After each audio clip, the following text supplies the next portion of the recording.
Assalamualaikum warahmatullahi wabarakatuh. Dalam pertemuan kali ini, kita masih berlanjut untuk hidup sederhana. Sehingga kita akan nampak jelas bagaimana ayat yang menerangkan dan kisah Korun yang akan disampaikan dalam ayat suci Al-Quran. Dalam surat Qasas ayat 79-82. Mari kita simak bersama. A'udzubillahi minasyaitonirrajim. Bismillahirrahmanirrahim.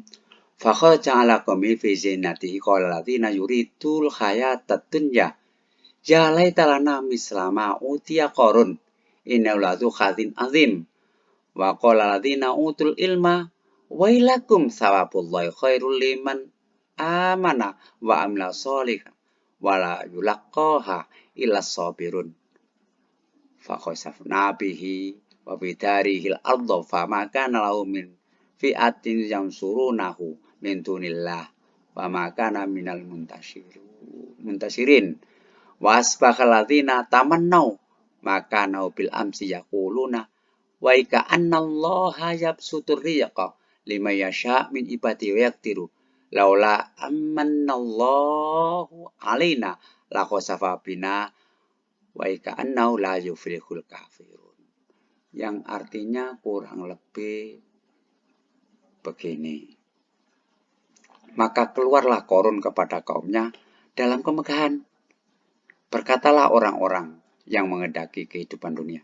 Moga-moga kiranya kita mempunyai seperti apa yang telah diberikan kepada Korun. Sesungguhnya ia benar mempunyai keberuntungan yang besar. Berkatalah orang-orang yang dianugerahi ilmu.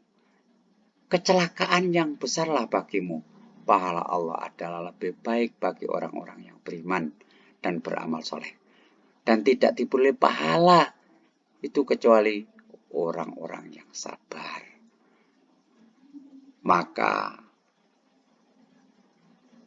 benamkanlah Korun beserta rumahnya ke dalam bumi, maka tidak ada baginya suatu golongan pun yang menolongnya terhadap adat Allah. Dan tiadalah ia termasuk orang-orang yang dapat membela dirinya. Dan jadilah orang-orang yang kemarin mencita-citakan kedudukan Korun itu berkata, aduhai, benarlah Allah melampangkan rezeki bagi siapa yang dia kehendaki dari hamba-hambanya dan menyempitkannya. Kalau Allah tidak melimpahkan karunia-Nya atas kita, benar-benar Dia telah memendamkan kita. Aduhai, benarlah tidak beruntung orang-orang yang mengingkari nikmat Allah. Dari ayat tersebut, bahwa kisah Korun, sejarah dari Korun, bisa kita ambil pelajaran. Segala kemegahan memukau, memberikan keinginan sebagian manusia saat melihat kebesaran kekayaan Korun. Mereka berangan-angan ingin keberuntungan seperti Korun. Tapi mereka terpedaya dengan kemewahan dunia. Oleh sebab itu, dari Korun tenggelamlah di dalam bumi. Tetapi ada sebagian manusia yang kuat imannya. Mereka tidak tergoda dari kemegahan, kesombongan yang dimiliki Korun. Maka mereka mencari ridho Allah dari segalanya. Mereka bersabar atas segala yang diberikan Allah. Pada saat itu Allah menenggelamkan harta karun. Tidak ada orang pun yang bisa menolong. Sebagian manusia pun tidak tersandar akan kebesaran Allah. Bahwa Allah lah yang memberi rezeki manusia. Manusia tidak diperbolehkan sombong. Karena harta hanya titipan. Yang memiliki hanyalah Allah. Kapan saja dia kehendaki untuk mengambil. Tidak satu pun orang yang bisa menghalangi. Sehingga kita harus bisa menasarufkan, menjalankan diri apa yang diberikan pada kita sekalian. Anak-anakku, kita tidak boleh memandang dunia sebagai penggoda, sehingga kita tidak tertipu daya oleh harta benda yang banyak. Bahkan harta itu akan hanyut, akan hilang, akan lepas dari kita. Yang mengikuti kita adalah harta yang kita buat sodako untuk ibadah. Sehingga dalam surat Al-Ma'un disebutkan, Al-Taladi yukadibu bitin, fadhalika ladhi yatu'ul yatim, wala yahudu ala ta'amil miskin. Falum solina ladhina hum an sholatim sahun, aladhina hum jura'una wa yamna'un al-ma'un. Ini jelas-jelas kita sudah hafal semua ayat tersebut. Di situ memberikan pertanyaan, tahukah kamu orang yang mendustakan agama? Allah memberikan jawaban, itulah orang-orang yang menghormati anak yatim, mencaci maki anak yatim. Nah, dan mereka tidak menganjurkan memberi makan anak miskin, orang miskin. Itu yang disebut pendusta agama, mencaci maki orang miskin. Maka celakalah bagi orang-orang yang sholat, artinya lalai dalam mengerjakan sholat. Orang-orang yang berbuat ria, sombong karena manusia, tidak lillahi ta'ala. Dan enggan menolong dengan barang yang berguna. Barang-barangnya itu selalu disia-siakan, tidak untuk menolong dirinya. Dari penjelasan tersebut bisa kita ambil intisarinya. Satu, kalimat tanya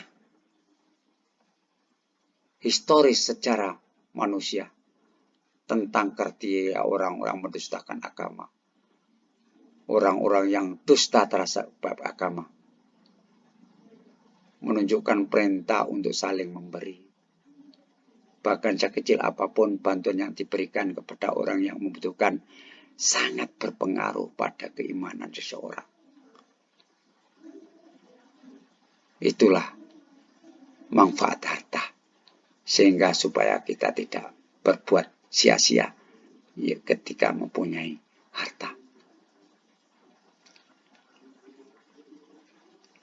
Imam Ahmad Al-Mustafa dalam kitab Al-Marawi, ukuran orang yang mendustakan hari kiamat adalah mereka yang merendahkan derajat du'afa,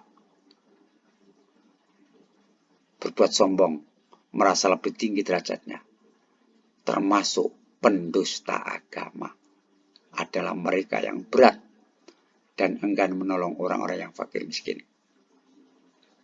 Sehingga pantas, walaupun begitu tetap ada larangan untuk menghambur-hamburkan, berlebih-lebihan mencantumi, memberikan bantuan pada orang du'afa. Hadis menerangkan, ini gambaran dilarang berlebih-lebihan supaya tidak mubazir. Diterangkan tentang wudu. Marra bisa'tin wa wa yatawaddu faqala ma hadza saraf faqala afil wudu israfun qalan amba in kunta ala naharin jarin. Artinya hadis ini menunjukkan keharusan menghindari sikap boros. Dalam hadis tersebut dimisalkan dalam wudu. Berwudu saja tidak boleh boros menggunakan air, apalagi dalam hal-hal yang hukumnya mubah. Oleh sebab itu, walaupun tidak dilarang pemborosan, tapi hadis Nabi menyarankan al-yadul ulya khairu minal yadis sufla. Wabda biman ta'ul wa khairu sadaqati an dzarihina. Wa may yasta'if yasta'fif ya'ifullahu wa may yastaghni yughnihillahu. Yang artinya kurang lebih begini. Tangan yang di atas lebih berharga, lebih baik daripada tangan di bawah. maka mulailah dengan orang-orang yang menjadi tanggunganmu. Berilah sedekah apa yang kamu pelihara. Sebaik-baik sedekah adalah dari orang yang sudah cukup kebutuhan.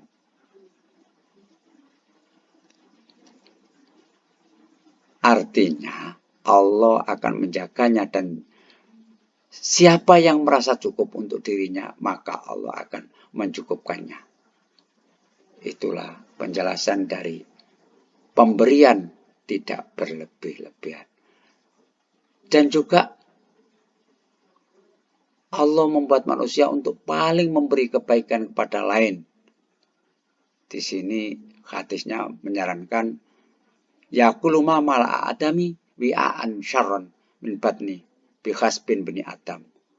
Aklatun yuqimna sulbahu fa in kana la makhalata fasulusun li ta'ami wa sulusun sirabi wa sulusun li nafsi.